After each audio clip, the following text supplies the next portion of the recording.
I've been in a relationship with my wife, Monica, for 6 years, and we've been married for half that time. We met back in college, spent some time dating, and eventually tied the knot. A pretty typical journey, really. For the most part, I believe things between us were going smoothly. Sure, we argued sometimes, mostly about finances and similar issues, but I always thought that was par for the course in any long-term relationship. It turns out I was wrong. Last Friday night flipped my world upside down. Monica had invited a few of her close friends over for one of their regular gatherings. These little hangouts happen every couple of weeks, and I usually keep to myself upstairs, either working or gaming, giving them space to catch up. But that evening I headed downstairs to grab some snacks from the kitchen.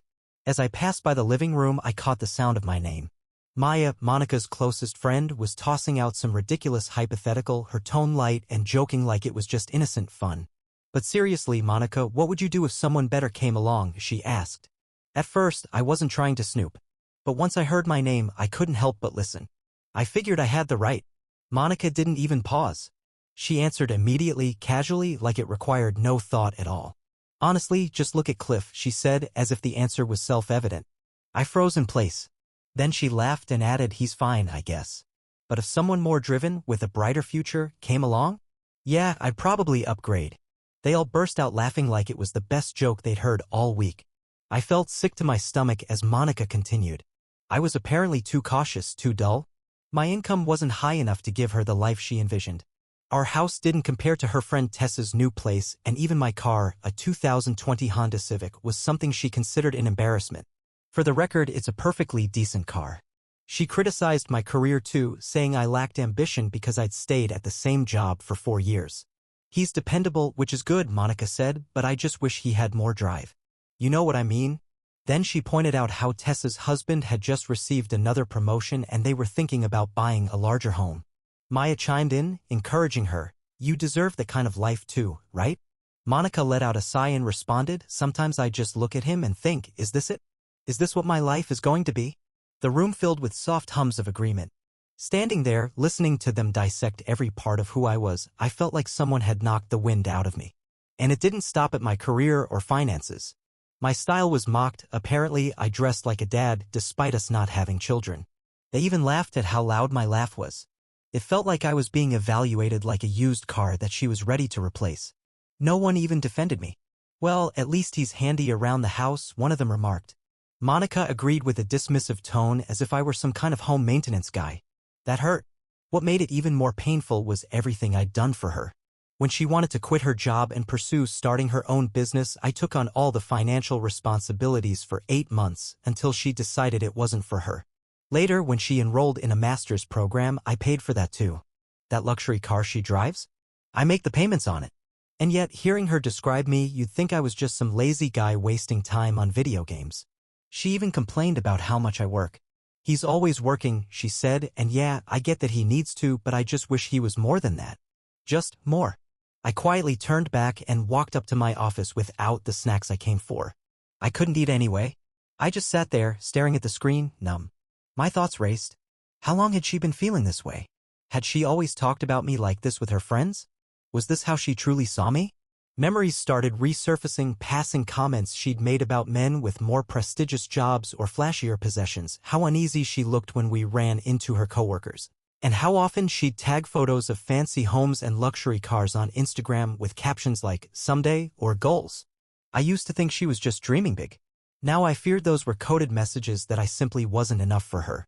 Looking back, maybe the signs had been there all along. But when you're in love, you don't want to see those things. You avoid them. Now, after hearing her say those words out loud, it shook me to my core. I couldn't stop questioning everything. All the things I'd done to support her, all the ways I tried to make our life better, was I really just someone she was settling for until something better came along? I knew I couldn't just act like nothing had happened. I tried for about an hour after her friends left. I just sat there in my office, going over everything I'd heard, unable to let it go.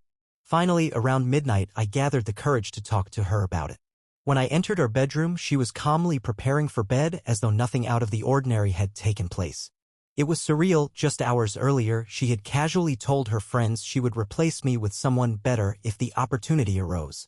My voice came out more composed than I expected, but I couldn't mask the underlying tension. "Did you really mean what you said?"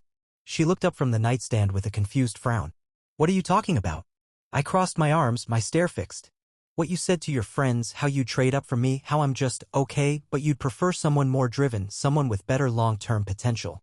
Her expression shifted quickly, confusion giving way to surprise, and then a small, nervous laugh. Seriously? You were listening in on us. She rolled her eyes and added, it was just girl talk. You're being way too sensitive. Her dismissiveness made my chest feel tight. Just girl talk. That's how she justified tearing me down in our own home? So that's it? It doesn't count because you were just chatting with your friends. She sighed and turned away, pulling open a drawer. Cliff, you're blowing this way out of proportion. I don't think so, I said as I stepped closer. I heard every word about my job, my car, how I'm not ambitious enough. None of that sounded like a joke, Monica. She faced me again, arms folded. Well, if you're going to eavesdrop on private conversations, don't be surprised if you hear things that upset you. I gave a short, bitter laugh. So now I'm the villain here? Because I caught you insulting me. She groaned, pressing her fingers to her temples. Come on, Cliff. You're turning a small thing into a crisis. You know how we get when we're together, we just talk nonsense. I shook my head. No, that wasn't nonsense. You don't joke about wanting a new husband like you're discussing weekend plans. And you definitely don't expect me to laugh it off. She scoffed at me. It wasn't meant seriously. My breath came out slow and strained. Then tell me the truth. Do you genuinely want to be with me, or am I just holding a place until something or someone better comes along? That clearly struck a chord. Her expression hardened and a flash of emotion lit up in her eyes. But then, almost instantly, she welled up with tears. I can't believe you'd ask me that, she whispered, her voice shaky. You're being ridiculously insecure. I clenched my jaw. This isn't insecurity. I literally heard you say it.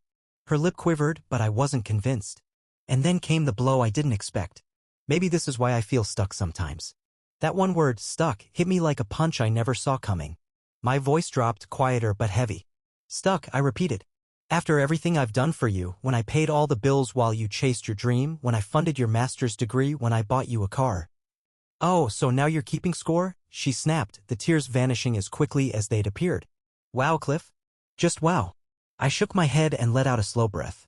You do realize that everything you complain about, our home, our financial situation, our lifestyle, it's all built on my effort, right? She groaned loudly and flung her hands up. This is exactly what I was talking about. You think emotional support means just throwing money around. But it's not enough. You don't get it. I looked at her, stunned. And you're the one who constantly says we need more money, a bigger house, a newer car. She just turned her head, arms crossed, jaw tight. We kept going in circles like that for another hour.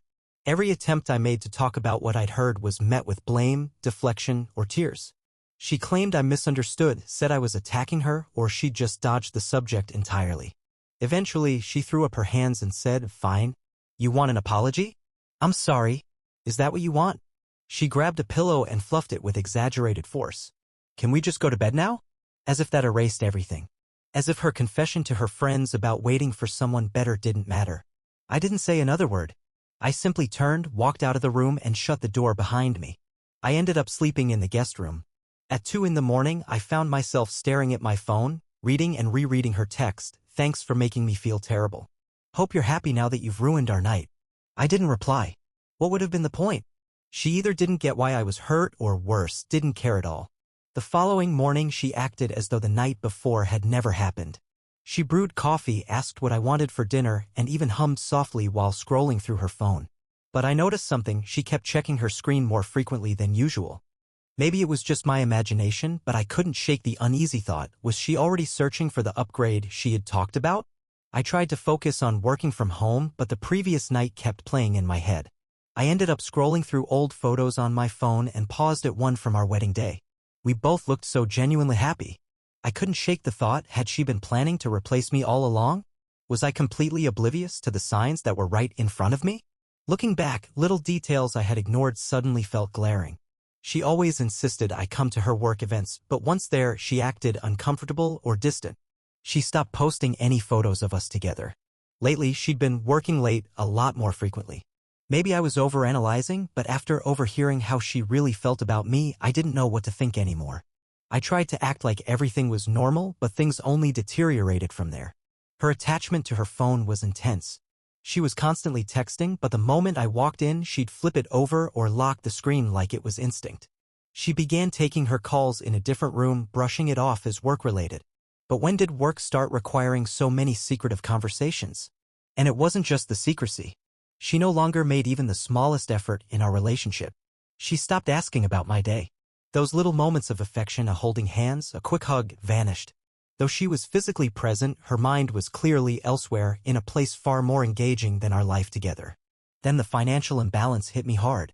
I realized I was covering everything: mortgage, utilities, car notes, insurance, while her income was stashed away untouched. Occasionally, she'd toss in a few $100s for groceries, and that was the extent of her contribution. When I brought it up, she immediately got defensive. "We agreed the setup works best," she snapped. "Did we?" I asked, keeping calm. "Because I don't recall agreeing to fund our lives while you squirrel away your salary for what exactly?" "For our future, Cliff," she replied with an eye roll. "Why are you making this a big deal now?" "Our future. The same future where I'd likely be replaced by someone who fit her image better." And the problems weren't only financial. She'd started bailing on our plans more frequently. Just last Wednesday, we were supposed to have dinner together like we always did. But at 4:30, she texted saying she had to stay late at work. I let it slide until I saw her coworker's Instagram story showing most of the office heading out for happy hour at 3. When I confronted her later, she barely looked up from her phone. "Oh yeah, I forgot about the work thing," she mumbled. "I just didn't want to make you feel bad." That kind of excuse was becoming the norm. Meanwhile, she was spending more than ever: new clothes, pricey makeup, salon visits every couple of weeks. When I gently suggested we scale back expenses since I was footing the entire bill, she teared up and accused me of trying to control her financially. "Controlling?" I repeated, completely taken aback. "I'm covering every expense while you save your paycheck, and I'm the one controlling you? See? This is what I mean," she snapped. "You think throwing money at everything is enough. You don't even try to understand what I need emotionally." That stopped me. Not because I believed her, but because I finally realized I couldn't win. No matter how I phrased it, she'd twist my words to suit her narrative. Then came the blow that left me reeling. Mike and I were having beers at his place when he suddenly hesitated, like he was debating whether to say something. Finally, he let out a sigh. "Look, man, last week my wife and I saw Monica at that upscale restaurant downtown." "Monica?" I asked, confused. "Are you sure?" He nodded. "Yeah. She was really dressed up, way more than usual. We were about to go over and say hi when some guy showed up and sat at her table." My fists clenched without thinking. That same evening, Monica had told me she was having dinner with her sister, Kay. When I casually mentioned that someone I knew saw her downtown, I paid close attention to her reaction. Nothing. Not a flinch. She just smiled slightly and said, "Oh, that's nice," before changing the subject. Lying had become second nature to her. I began to pick up on other strange behaviors too. She had all these new outfits, yet I never saw her wear them when we were together. Her gym schedule didn't make sense either. She'd say she was heading out at 6 in the morning, but when I left for work at 7:30, her car was still sitting in the driveway. And then there was the scent, perfume I didn't recognize, ones she didn't even own. She always had a ready-made story about where she'd been, but the details were shaky at best. The most confusing part? When her family came around, it was like she flipped a switch. Last Sunday, her parents visited for dinner. Suddenly, she was affectionate, sitting close, laughing at my jokes, even resting her hand on my arm. But the second they left, it was back to cold indifference. I felt invisible, like I only mattered when there was an audience to impress. Lately, I've been questioning my own sanity. Am I just overthinking everything because of what I overheard her say? Or has she truly been checked out of our relationship for a long time now? The more I replay it all in my mind, the clearer it becomes. That conversation with her friends wasn't just her blowing off steam. It was her revealing her true thoughts about me. And the hardest part to accept? She still expects me to carry the entire load on my own. Handling the household responsibilities, paying every bill, tackling repairs, managing car upkeep, had become routine for me. I did all the things a husband is expected to do without complaint. But the moment I asked Monica for something as simple as being upfront about where she had been, I became the bad guy, accused of smothering her. I kept recalling something my father told me when I was a teenager. Actions reveal everything about how someone truly feels, and Monica's actions spoke volumes. To her, I was just a tool, someone to keep things running while she lived her own life on her own terms. Everything shifted the day my laptop gave out completely. It wouldn't start, not even a flicker. And with an important presentation due at work the next morning, panic set in. All my files were stored on that device. Monica had a sleek work laptop she always brought home, so I asked to borrow it, just for an hour, to log into my cloud drive and finish up my slides. But her response caught me off guard. She hesitated, her tone uneasy. "I just need to clean up some work things first," she said quickly. "I'll get it set up for you later." Then, after glancing at her phone, she added, "Actually, I've got yoga class. I need to go now." Without another word, she left the house in a rush. But oddly, she left her laptop bag sitting right there on the living room couch. I'd never snooped through her things before, never even wanted to. But this was urgent. I needed to recover those files. Monica had used my laptop many times when she needed something. We were married, after all. Shouldn't have been an issue. I opened the laptop and launched Chrome to get to my drive. But what I saw froze me in place. Right there in her most visited tabs was Tinder. Not tucked away or hidden. Next to it was another unfamiliar dating site. My heart sank. Her email account was still open, too. My fingers trembled as I clicked through the pages, nearly dropping the device. There were conversations, dozens of them, with different men. She had accounts on multiple dating platforms. But what gutted me the most was the bio she used across them. Claiming she was separated and looking for a better match. She described being trapped in a dull marriage and ready to find someone more aligned with her ambition. Someone who could offer her the lifestyle she believed she deserved.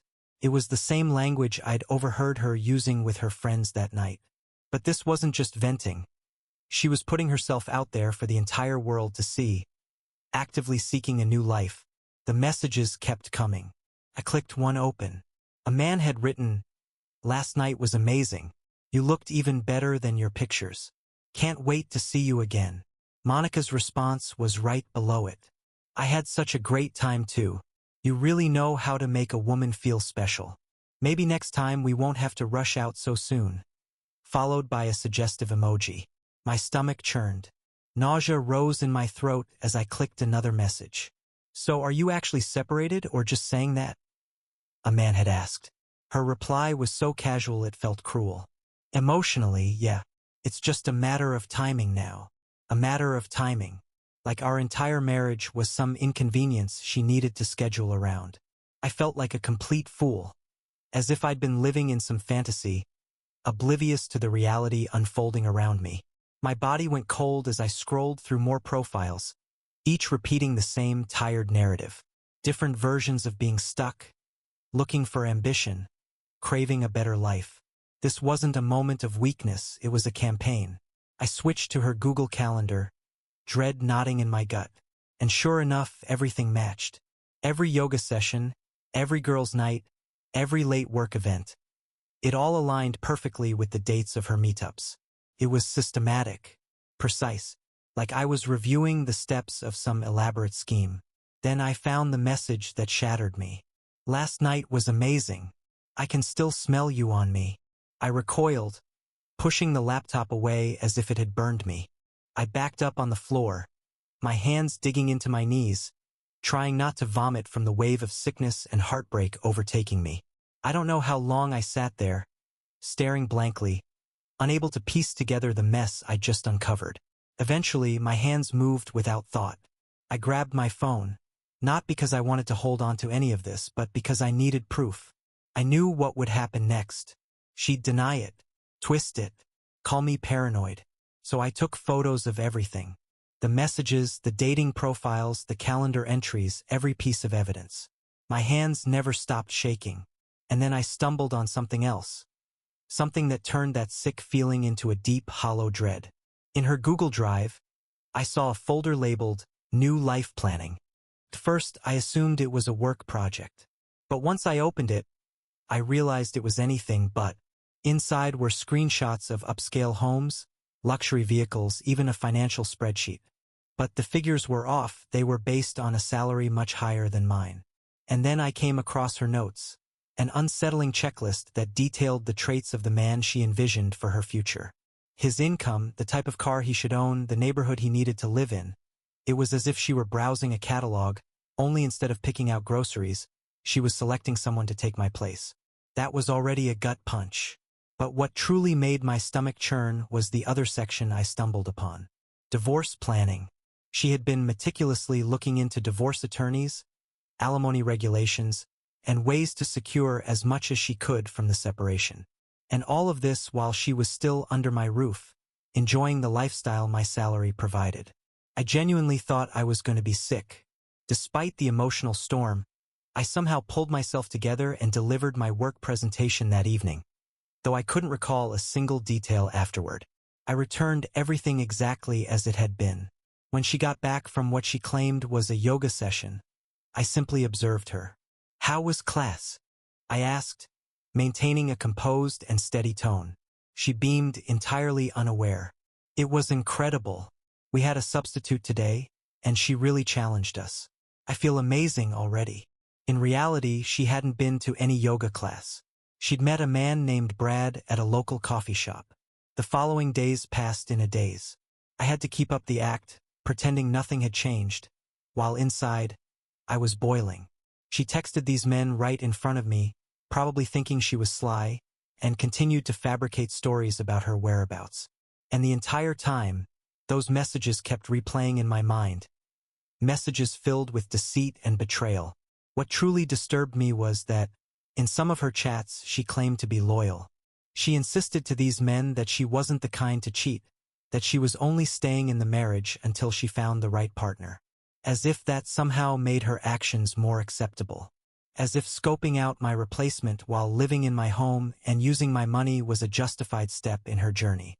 But rather than confronting Monica immediately, I decided to play it smart. I hired a divorce lawyer. Let's call him Dave.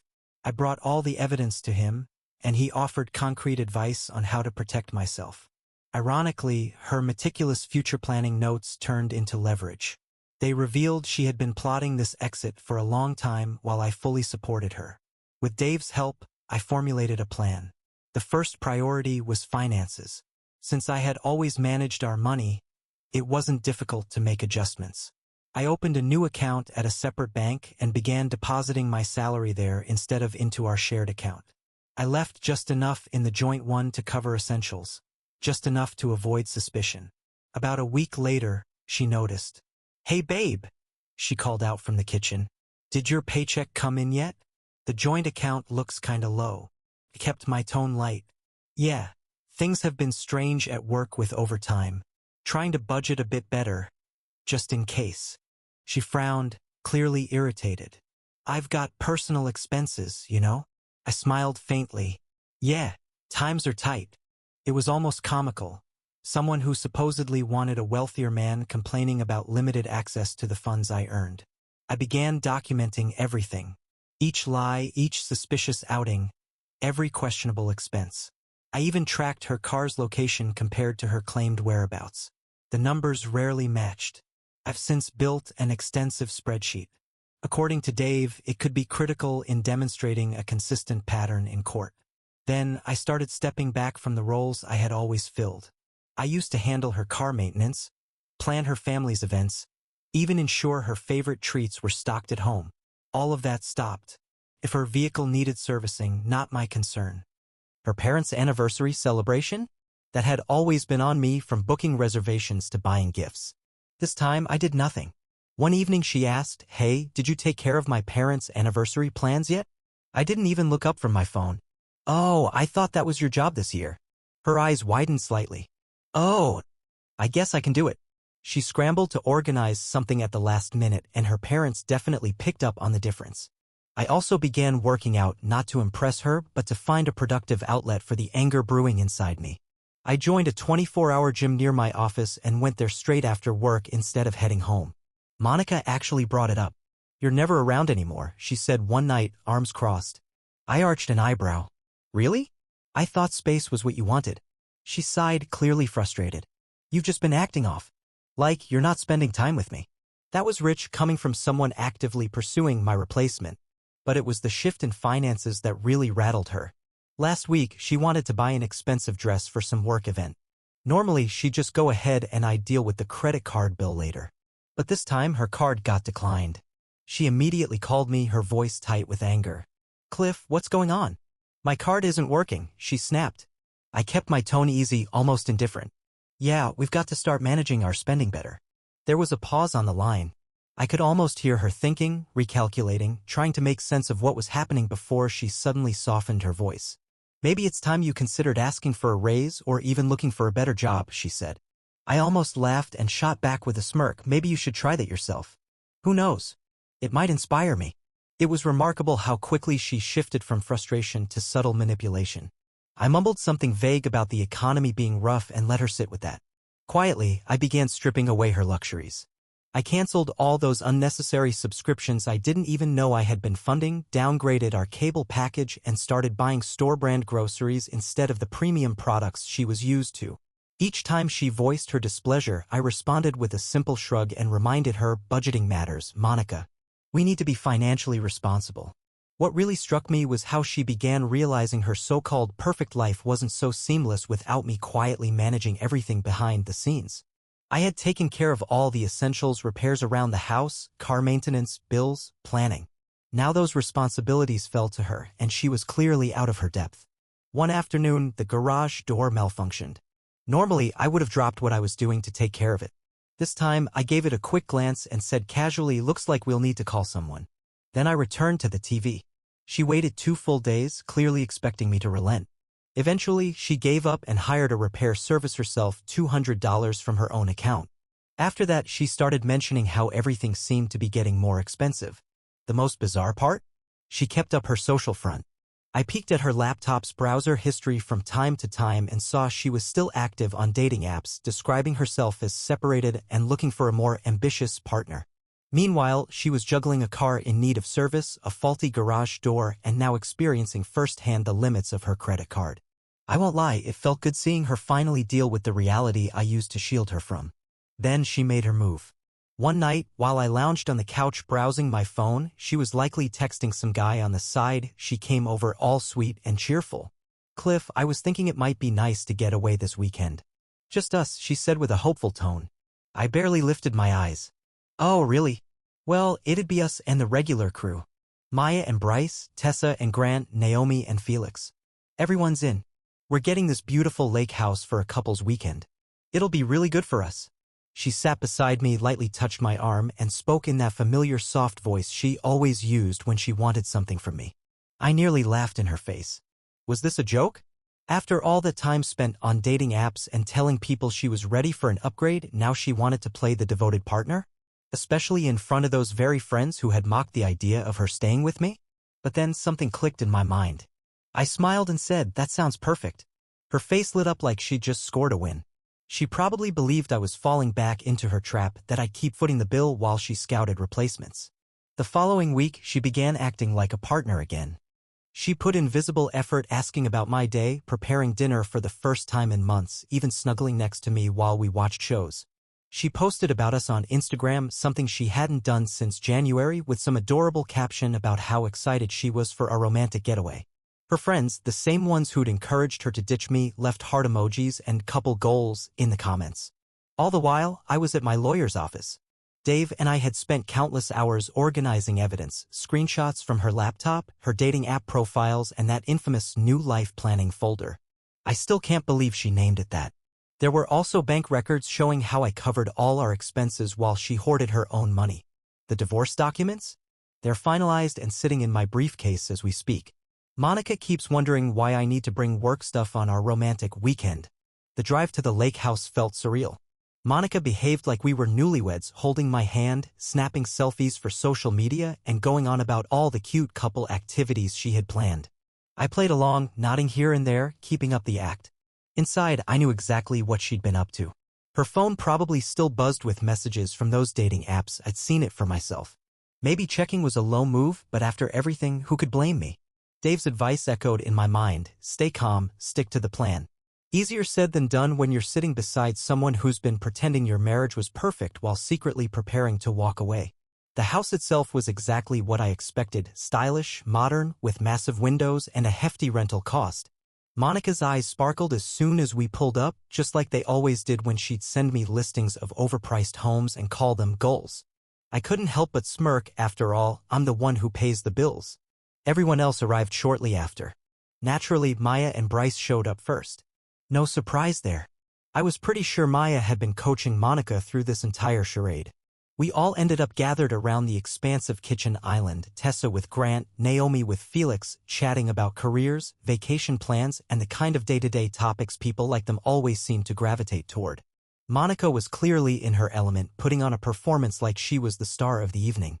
She kept brushing my arm, laughing overly hard at every casual thing I said, making a dramatic display of how great our relationship had supposedly been lately. I noticed Maya shooting her approving glances like she was pushing her to keep up the act. Watching it unfold turned my stomach. Dinner was served at this gigantic dining table that only ever sees use when a dozen people are invited over. Everyone was buzzing about their successful lives, promotions, romantic European getaways, and curated happiness. After the meal, we moved out onto the deck. The evening air was warm and still, the sky perfectly clear, giving everything a glossy, movie-like feel. The women began snapping pictures, likely destined for their alternate Instagram accounts. The guys, meanwhile, performed their usual routine of feigned interest in one another's job updates.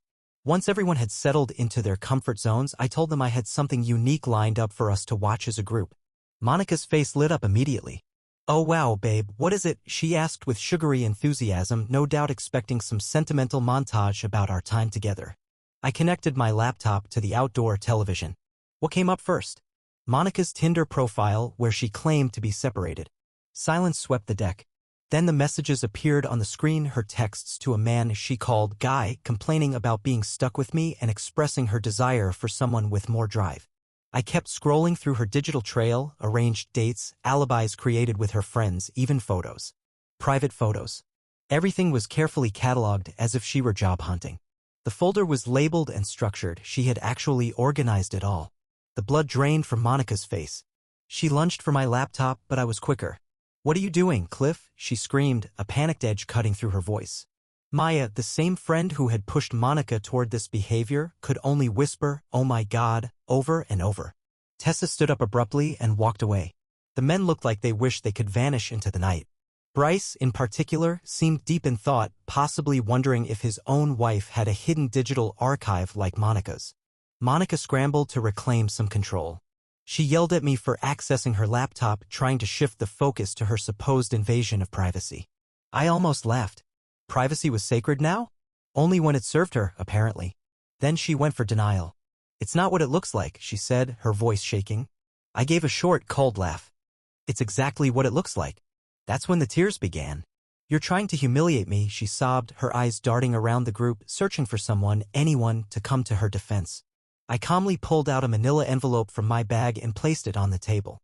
Inside were the divorce papers. Then I looked her straight in the eyes. "Remember when you let me borrow your laptop after mine broke?" I asked, keeping my voice even. The moment of realization hit her like a slap. "Thanks for that," I added. Really cleared things up for me. I expected Monica to try and twist the story somehow, but I didn't anticipate how quickly she would unravel. She looked around at her so-called friends, practically begging them for support. But nobody said a thing, not even Maya, her ever-loyal defender, who now stood silently, eyes locked on the deck boards. Guess it's a lot harder to spin a story when the evidence is right in everyone's face. I took my time gathering my things, making it clear that I was calm and in control.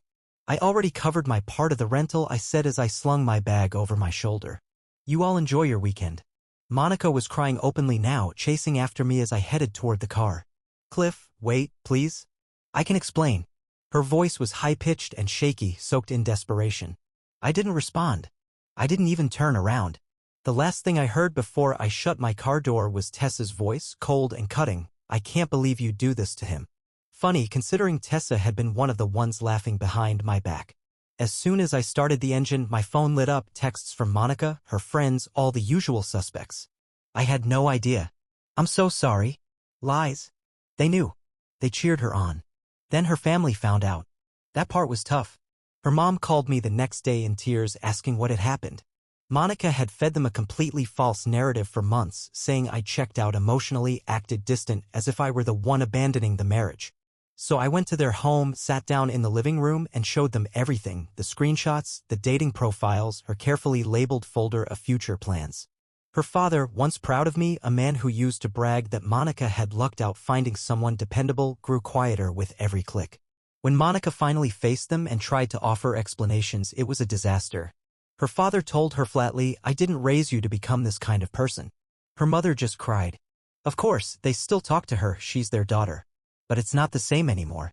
Her father has never spoken to me in person since, but he did send me a message, "I'm sorry. You deserve better." That hit me harder than I anticipated. As for her so-called friends, they vanished the moment things got real, like bugs fleeing from sudden light. Maya dropped me a half-hearted message claiming she never intended for any of this to happen and that she only meant to support Monica. Right, because mocking the idea of replacing me is just top-tier friendship. Maya's husband, Bryce, actually gave me a call. He insisted he had no clue what they discussed during their get-togethers. I responded with a dry, "Sure, buddy." Tessa and Naomi, on the other hand, erased Monica from their lives, blocked her on every platform. Probably worried that their own husbands might start asking questions about what was really said during those girls' nights. But the truly wild part? Monica's sister, Kay, was livid. Not only because Monica used her as a cover story to sneak off and meet other men, but also because Kay had stood up for her when their parents started asking questions. She told them there has to be some kind of explanation. Then she saw the proof. When she realized how often Monica had lied straight to her face, she cut ties. They haven't spoken since. Now Monica's crashing at her cousin Emma's place in the city, pretty much the only relative still willing to take her in. She's been blowing up my phone nonstop. It started with her being angry. "You embarrass me," she wrote. Funny, considering I wasn't the one juggling dating profiles while being married. Then came the tears and pleading. "I'm so sorry. I'll change." And now? Now it's like we're divvying up assets in a business deal rather than ending a marriage. Dave, my lawyer, says this divorce should go through without a hitch. The screenshots showing her plotting to leave while still relying on my income? Absolute gold in court. She even tried asking for alimony, claiming she'd grown used to a certain standard of living. That argument collapsed quickly when Dave pulled up her own chats where she bragged about looking for someone wealthier. Hard to argue you need financial help when you're boasting about your secret stash of savings. The house feels different now, emptier, sure, but not in a bad way. Last week, Monica came by with Emma to collect some of her belongings. She kept trying to start a conversation while packing. "Cliff, I think we can still fix this." I stood with my arms folded, leaning against the wall. "Talk to Dave," I said. She wasn't thrilled. "I'm doing all right, all things considered." Surreal how fast things can change. Just 2 months ago, I was standing in this same kitchen, listening to my wife joke about trading up. Now she's living in a spare room, trying to figure out how to afford rent on her own. Turns out, chasing a so-called better life gets tricky when you have to foot the bill yourself. Her dating profiles are still live. One of Emma's friends spotted them. Now Monica describes herself as recently separated and an independent woman. That last part gave me a chuckle. Real independent now that she's actually paying her own way. Something unexpected happened at the gym last week. There's this girl who works there. She's been helping me with proper form during workouts. After one session, a trainer I'd chatted with before invited me to grab a coffee. We'd had small talk here and there, but this time the conversation flowed. She'd gone through something similar with her ex last year. Not the same story, but close enough to understand the betrayal. Talking with her felt strangely easy. No judgment, no sympathy, just genuine understanding. We've been messaging a bit since. Nothing heavy, just friendly chats. She's solid. Actually works for the things she wants instead of waiting for life to hand them over. It's refreshing. I didn't think I'd want to start dating again so soon, but it's nice to simply have a real conversation, no manipulation, no games. When she mentioned her plans to make sushi that evening, I admitted, "I've never tried making it before." She laughed and said, "Then get ready for a challenge. Don't worry. I won't make fun of you if your roles fall apart." I chuckled, remembering my disaster of a first attempt at cooking steak. "Monica nearly choked on it," I said. She smirked and replied, "Well, good thing I can cook. You'll survive tonight." That moment made me realize something important.